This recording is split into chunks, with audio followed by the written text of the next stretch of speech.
I don't know that I've ever heard that track before, Susie. That was a little. We do that with a guitar, but a little bit differently. So that was called "Trust in Your Wife" and going into the unknown and boldly go where no man's gone before.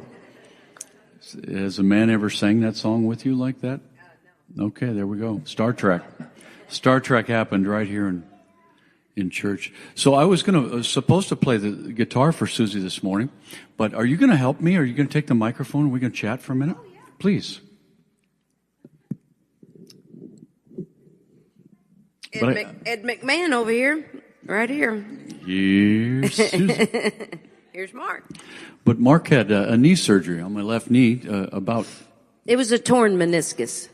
So we've gone over with everybody. It's probably not anything that was made by Zimmer, but maybe the tools that they used were made by Zimmer. Right. So thank you all for your part in that, whatever it may or may not have been. So people, you hear of politicians and musicians falling off the stage. Don't you hear that every once in a while? They fall off the stage. You wonder, how in the world could that happen? Well, here's how it happens. First-hand information. Imagine, and you can go try this at night, or somewhere, stare into a spotlight, and then turn away and look into the dull light, and it takes a minute for your eyes to adjust. Well, when we were walking off stage last night, there was that blue light shining on us as we were trying to, and I couldn't see beyond that. I was just by faith hoping. Did you fall again? I didn't. Okay. By way of example. Okay. It's dangerous. Yes, Are there stairs? What's out there in that darkness? So, I'm watching Susie and she's in the spotlight, and then I turned to make an adjustment on the sound booth, and I forgot that there was just one step down is all it was, and in the darkness I didn't see it, and my treacherous left knee did not make the move. I sound like an old person talking about how I slipped on the ice. Anyway, I fell, and I sprained my index finger on my left hand. So this is my guitar finger, and that's all it wants to do. So last night before the swelling kicked in, I was able to get through one song on the show. But so my left side is failing me right now, and we had man down yesterday. Susie from the stage saw me go down. Oh! But we made it. Yeah. You sound good this morning. I'm a little croggy, but that's typical for Sunday morning. A little what? Croggy. Croggy. Not exactly sure what that means, but it works. That's what I feel. Thank you. Let's chat for a minute. Your pastor's very kind to. There are pastors across these United States who would never let someone like Susie and I have the microphone. They let us sing, or recite poetry, or do a play or some kind of dramatic presentation, but they'd never really give an open mic to anybody. And sometimes that's for good reason, Rob, right? Yeah. So with deep respect and humility, Rob, thank you for this, and I hope to serve you in that regard. Can I tell you a little bit about my story? I turned 60 this summer. So let me take you back about 48 or 49 years. I was scared a lot as a child. Now, I work a lot with men, and I ask them, do you know the themes of your story? And most men, by the time they're my age, have a general idea, but they don't think much about their themes. They'll say, well, I worked in the factory, and then I retired, and now I fish, and this is my hobby. And that's fabulous, but I ask them to pursue, what are the themes of your story? Do you know the major themes of your life? And so we do this event called The Conversation in April down in near our house in Oklahoma, where men come in from around the United States. And I have a few of them share their stories. I have the ones who know their themes share their stories. And as they share their stories, I've heard men say several times in various forms, somebody will say, I feel like I'm just rambling. And one of the men out there sitting listening, like you are now, will say something to this effect: no, don't stop. You're telling me my story. Or another one is, I feel like I'm watching a really good movie. Keep going. Or I feel like I'm reading a novel and we're about to the end. No, don't stop yet. Because men are self-conscious. Clint was a Marine. He served in Mogadishu, and he's out now and retired. And when I asked Clint, I said, Clint, tell us your story. Well, I was born here, and I married Christy, and I was in the Marine Corps, and my dad and I live over here, and it was 5 minutes, and I live in Bow, Washington, and that's about it, I guess. What do you want to know? And I've said to him, I want to know your heart. What makes you tick? Let's start with your first memories up until about first grade. Oh, okay, that's kind of weird. We talked about this and that, don't remember much. And I said, how about first to third grade? We've got a little more. He suppose you want me to talk about third grade to sixth grade now? Yeah, go ahead. And by now the guys are kind of getting interested. There's a crush on that fifth grade girl, And now let's talk about seventh to ninth grade. And now the story starts to get good. Always. Let's talk about high school. Unless with women, and women, can I just say that to offer to you, when I hear women tell their stories, those junior high years are often, I don't remember much. Those can be hard years for ladies. I don't remember much. And that might even go through freshman or sophomore years with the ladies. But then the stories start to come in high school about I couldn't do sports or I could do sports, and I was an average athlete, but there was this one time when for a moment I tasted glory. And the themes begin to develop in this story. And the men are listening for the themes because sometimes the speaker might not know their themes very well. Clint talked for 4 hours. We had to take a bathroom break.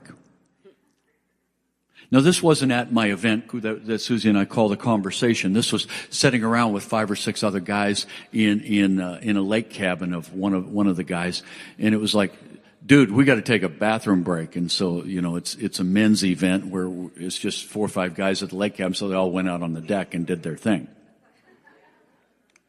as opposed to ladies. And we came back together, and Clint talked for 4 hours. And so at the end, I said, Clint, do you realize you've been talking for 4 hours? He said, no way. I said, I'm exhausted. He said, I could sleep for a day. Clint told his story. But it started out with, well, that's about it. What else do you want to know? Clint's words after that were, I've never really thought anyone would want to hear my story. I've never really thought anyone cared. Husbands and wives, you've heard each other's stories in paragraphs. And usually it's some from the introduction, chapter 3, paragraph in chapter 8, a real-time paragraph, back to the introduction because I want to tell you about chapter 1 a little bit, paragraph. And we never really get to develop our themes. And if I develop my theme for Susie, the story has started here and gone here and then gone here and gone here, here, and back to here and down to here. And we develop these patchwork themes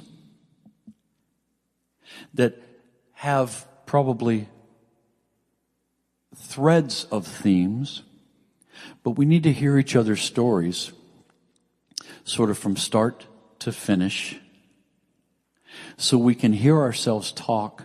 I would encourage you, husbands and wives, take a retreat sometime, just an intentional Sunday afternoon. Say, sweetheart, I'd like to hear your story. From start till finish. I want to hear the heroes. I want to hear the villains. I want to hear the non-players who later became players. I want to hear when your heart was broken for the first time. I want to hear when your heart soared for the first time. I want to hear in there how the guy you married has disappointed you, and how those dreams that you hoped would never come true and never come true did come true.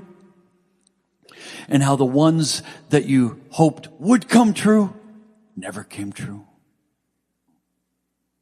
And how I've played into your story in the best of ways and in the worst of ways.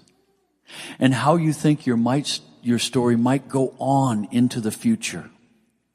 And I'd love to be a part of it. Now I'm going to shut up and you talk. Do you dare? It's a bit of a scary thing. And then the next Sunday, okay, it's your turn. I think what you'll find at the end of that, if there's not much talking, is I think you'll find each other holding hands somewhere through that story.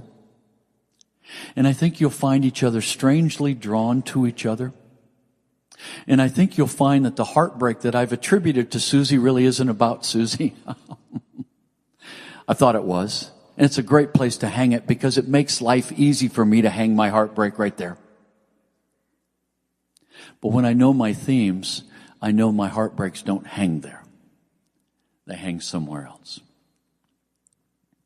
I was in a Southern Baptist church. I was the skinny little kid with buck teeth and short hair because my dad thought short hair was what made a man. As he came out of the Korean War, he just missed World War II. It was called the Korean War that he was at as he was stationed in the Aleutian Islands and in Alaska. So I was part of the anti-Beatles movement. When the Beatles came in and they wore skinny jeans and had long hair, then I'm not sure Dad really knew what he wanted, but he knew what he didn't want. And the British invasion, he didn't want.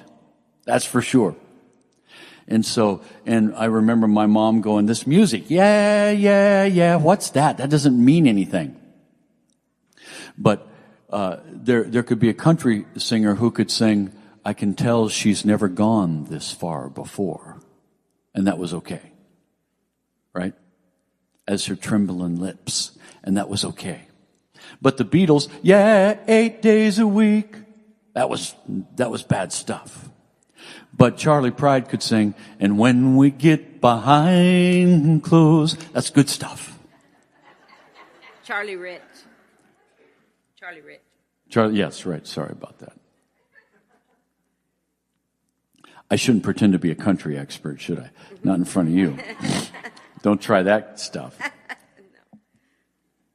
Yeah, and Merle lied when he said that the biggest thrill of all is in Muskogee was, White Lightning. Yeah, he didn't tell the truth. So I grew up with a very strict dad. And we have a room full of, real life is not G-rated, is it? Grandma. I'm sorry. And it wasn't for you either. Real life is probably PG plus, but for most of us it's more of an R. And in church, we probably need to dial it back to a PG. But what happens is we end up sort of pretending life is PG. Now I want to tell you very, very strongly, and Pastor Rob will confirm this, the Bible is not PG rated. There are parts of the Bible you shouldn't let your children read if you want to keep it PG. And if they read it, certainly don't fill in the blanks for them with the violence and the immorality and the treachery and the cunning and the lies that somehow God uses. Has it occurred to you that Peter lied the night he eventually betrayed? He lied so he could stay close to Jesus. Let your brain explode on that one.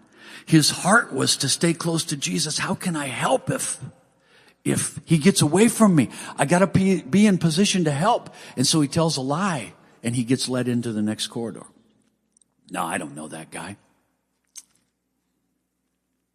But his heart was to stay close to Jesus.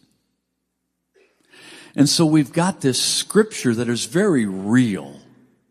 And we've got our lives that are very real, but we polish them up sometimes, sadly, and we end up not connecting with the groups out there. And I said to Rob, I said earlier, I had the good privilege to have dinner with him the other night. I said, when the title of pastor and minister came off of me formally, that's when I was allowed into the greatest conversations. That's when I was allowed to, at Rotary Club, the conversations didn't move away from me when they got raw. They stayed in there. So churches, we would do well to have more reality in our stories. So my father would over-discipline me, I call it now, and I give him lots of grace, but I would spontaneously lose bladder control. The beatings were pretty rough. And the last one happened when I was 14 and lost bladder control before he even had the belt out of his pants. And I was an undefeated wrestler that year, so there was this real hero, champion, confident thing beginning to develop in this 14-year-old boy. And then this,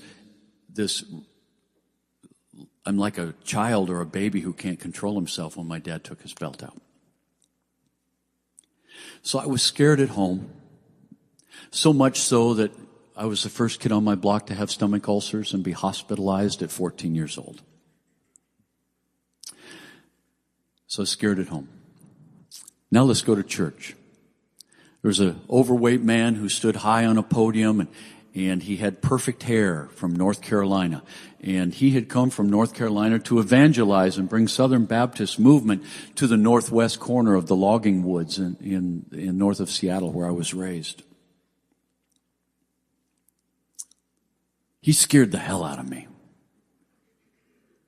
He'd pound the pulpit. And about 2/3 of the way through the message, he'd start to amp up his voice.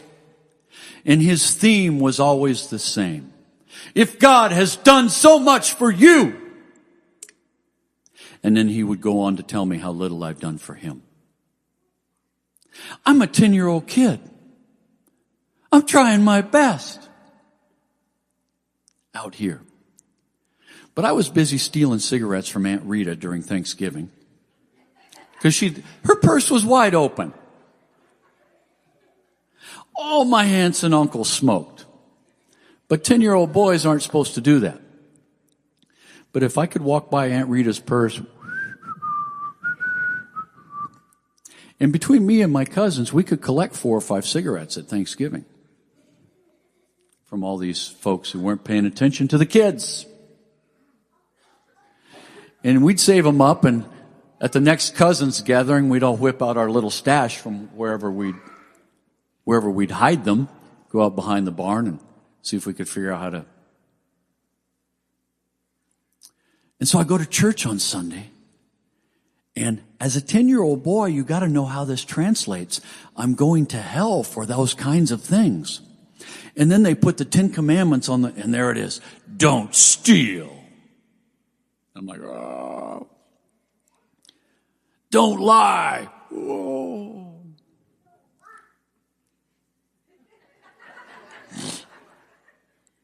I wanted to be included. Anna, you can just whatever you want back there.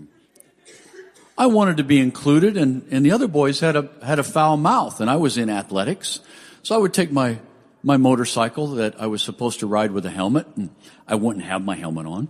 And I'd go out in the woods and find my stash of stolen smokes, whatever kinds of goods they were, and I'd get my cigarette going.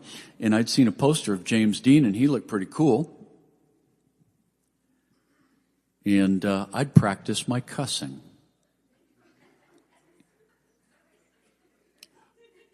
Do I need to clean this up, or do I need to pretend this morning?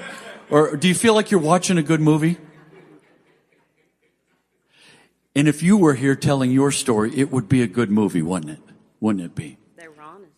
If they were honest. So I'm a 14-year-old boy No helmet. That was breaking my dad's rule. I had ridden on the road. That was breaking another one of my dad's rules. I had these stolen things. That was breaking another rule. And I was looking in the rearview mirror, trying to figure out how to hold this thing right. And I would practice my cussing. And it never sounded quite right. But then I'd go to church. And folks, I have to tell you, I would get scared to death. I'm just being a kid. I'm trying to figure out this world. I'm trying to figure out school and church and home and my friends. And it's confusing for a kid. Now, you and I, as an adult, we've got our categories, and we kind of got it dialed in. We know when and where. But as a kid, so I'm scared at home, and I'm scared at church. Really scared at church. God is going to catch me. God wants to catch me. But good for you, Mark. Jesus saved you. But only after he scares the crap out of you. So I had the hell scared out of me, and I walked to the aisle to try, when I was 12 years old. Scared at home, scared at church, but then I'd go to school. Third grade, I was a new kid. Fourth grade, a new kid. Fifth grade, a new kid. Because my dad's career curve took us on this path. So I ended up in Marysville, Washington, and Mount Vernon, Washington, and then LeGrand, Oregon. And then later on, I back to Mount Vernon, Washington, but a different school. So, new kid in school who's not very big. As a high school freshman, I wrestled 101. Susie, how big was EP when he was a high school freshman? Probably 180. 180. Yeah. Yeah. I was little. I played football against guys like that. No wonder my knee hurts. Yeah. So a new kid in school, especially if you're little, you're going to get targeted. In those days especially. And I got targeted. And by accident, I learned that if you fight back, then suddenly you get some kind of school ground rank. Some kind of playground credibility. Win or lose, you get this credibility that, okay, that's nobody wants to do that with him. So I'm trying to translate life, but I've learned that fists speak a good language by the time I'm 10 and 11 and 12. Until my 6th grade year, I'm still little, but by the day 3, I figured out that somebody Wilcox, I can't think, David Wilcox was the toughest kid in my class. And I just went out, when I determined that, I knew exactly what I had to do, and I walked out and I pushed him in the chest, and he didn't want to fight. I pushed him again, and I think back to what that must have felt like for him. He wasn't picking on me. And what that felt like to me, it feels terrible now telling it to you. But do you see how desperate I was? I was behind in academics, behind in math, behind in English, new kid in school. So I picked a fight with somebody who didn't want to fight just so I could establish myself somehow, get a foothold somehow, because I was so scared. Scared at church, scared at home, scared at school.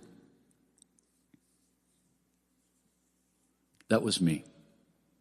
Stomach ulcers at age 14.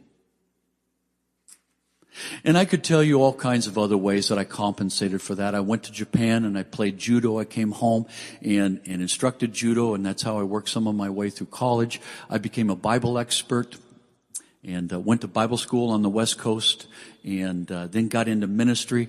And in ministry, you could be the nerdiest kid in school. You could be an average student. But if they give you a job as a summer intern for a youth pastor, they give you a microphone and say, here's your kids. And you've got 20 kids. Nobody's ever done what you've asked them to do in their life. People ignore you in your family. They ignored you in school. But suddenly in church, you've got a microphone and you say, let's pray. And 20 kids bow their head. Never had that power before. This is how I'll not be afraid anymore. This is how I'll make life work. I'll go into ministry. I'll learn how to parse a Hebrew text. I'll learn what the word dunamis means in Greek so I can wow people and they'll think I'm somebody finally. Rob? That's me. So I did that for a while too. Now let's get to a Christmas story. The Pharisees, 2016-ish years ago, were telling us that the way we make life work is through religiosity, through the ceremonial cleanings and washings and eatings and doves here, pigs here, this there, cattle here, this priest, this festival, that festival, when you eat what, when you fast, and how you do life. And they wore their phylacteries long, and their prayers were in the public places, and religiosity is how you would make life work. And there's some in the room this morning that have decided religiosity is how I'll make life work. We'll be religious and we'll appear religious. And the Sadducees. The Sadducees were responsible for naming the high priest.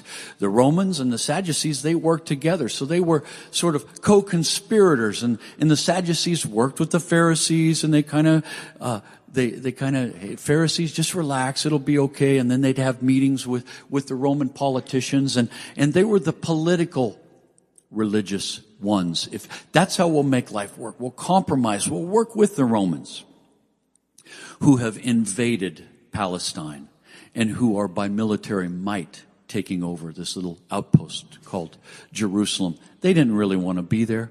But the Sadducees, they would work with them. So life is found in compromise. So we can be religious, or we can be one of those people that I can be in the marketplace, and I can be in church, and I can be in politics. I don't really stand anywhere. I'm not really clear on anything. I just want this whole thing to work. I want to maintain some kind of social power, if you will. The Essenes, on the other hand, you'll know these guys. John the Baptist was one. They said, forget it. I'm not going to vote. I'm not going to go to church anymore. I'm out of here. And they would retreat to the desert. And you ought to see the communities of these Essenes where John the Baptist allegedly. But you might as well take your parking lot out here, throw a little gravel on the road, and that was the land they lived in. They would carve out of rocks, try to collect the one or two times it rained a year. And they would carve these trenches in the rocks so that maybe the water would run down into their cistern. They lived an extremely austere lifestyle. So that's how I'm going to make life work. I'm going to forget it all. Forget everybody. I'm going to retreat to my shop. Just me. One or two friends. But I'm just going to stay out of everything. I'm done. I'm tired. There were the zealots in these days. The zealots said, the Pharisees are sissies. The Sadducees are sissies. The Essenes are sissies. They've escaped out to the woods. They're hiding like cowards. The zealots were known for hiding knives in their robes, and they would just stab politicians. They would stab the Pharisees. They would kill the Sadducees, whoever they felt was complicit with the Romans. Whoever they felt was about a non-Jewish rule of Jerusalem. And there were other groups out there too, lesser groups. There had been messiahs come up, and there were different rabbis who would teach different things. So there are all these little sects. Suddenly, we come to John in your gospel. We come to John chapter 1, verse 14. And this incredibly powerful word image that John, 30 years after Christ had died-ish, that John writes in response to Mark and Matthew, then Luke. And John says, I need to write my version of these things too. And John writes a brilliant gospel. And he does some word plays with the Greek and with the local Aramaic. And he does some fabulous logical work in John chapter 1 in particular. And we come to verse 14 where he says, the Word, that would be Jesus, it's clear from the text, the Word became flesh and took over Jerusalem, became president, got us back to the good old days. That's not really what it says. The Word became flesh, and Judaism became the national religion again. The Word became flesh and taught us how to sing spiritual songs, and taught us how to pray, and taught us how to use the right language, and how to dress so we didn't offend anybody, and certainly don't sag, because sagging, you don't know this, but early Jewish kids back 2,000 years ago, they would sag a lot. Stand on a street corner, listen to their music, and they would sag. It's amazing how Jesus doesn't mention that. The Word became flesh and made us dress right. The Word became flesh and cleaned up our speech. The Word became flesh and made us pious. The Word became flesh and caused us to do all kinds of things. And the Word became flesh and moved in next door, as Eugene Peterson says in the Message. In most of your scriptures, it will say something like this in verse 14. The Word became flesh and dwelt among us, right? And that's Christmas. The Sadducees are scrambling. The Pharisees are scrambling. The Zealots are killing. The Essenes have escaped. I don't know what you do. I don't know what your favorite theme is to make life work. I don't know what your favorite theme is to make life work. I don't know what your favorite kids these days, they just need. I don't know how to finish that sentence for you. But I know that whatever situation you and I are in, the Word became flesh and dwelt among us, moved in next door. Saw when we had our lights on, when we had our lights off. Saw when we came and who we went with, and when we go and who we don't go with. They heard what we said in our homes. He lived next door. After a few years with your neighbors, you kind of get to know them a little bit, right? And you pull your blinds because you don't want them to see in. And we build fences because we want to be able to have a barbecue in private. The Word became flesh and dwelt among us. I think Eugene Peterson says moved into the neighborhood. Jesus interrupts our stuff. He interrupts our Sadducee stuff, our Pharisee stuff, our Zealot stuff, our take over Rome stuff. He interrupts that. Says, hey, how you doing? I'm your new neighbor. Let's do life together. Okay, I'll clean up. It's Jesus. He said, no. Let's do life together. Let's walk with each other. Let's mow each other's yards. Let's have picnics together. Let's do the trips and skin our knees together. Let's raise our kids together. Let me be in your world. I'll let you be in my world. I want to live here with you. That's Christmas. God coming to earth to live with us, to tabernacle with us, to interrupt our lives and say, I'm here. And I don't know about you, but that's a little unnerving for me. I'd rather think of Santa Claus. It's a little unnerving for me to think of Jesus right next door. Much less, later on, he ups the antes and said, now I'm going to dwell inside you. Wow. What's it mean to have Christ just dwelling in us? And to do life that way. Not like the Pharisees, not like the Sadducees, not like the Zealots. Not like me.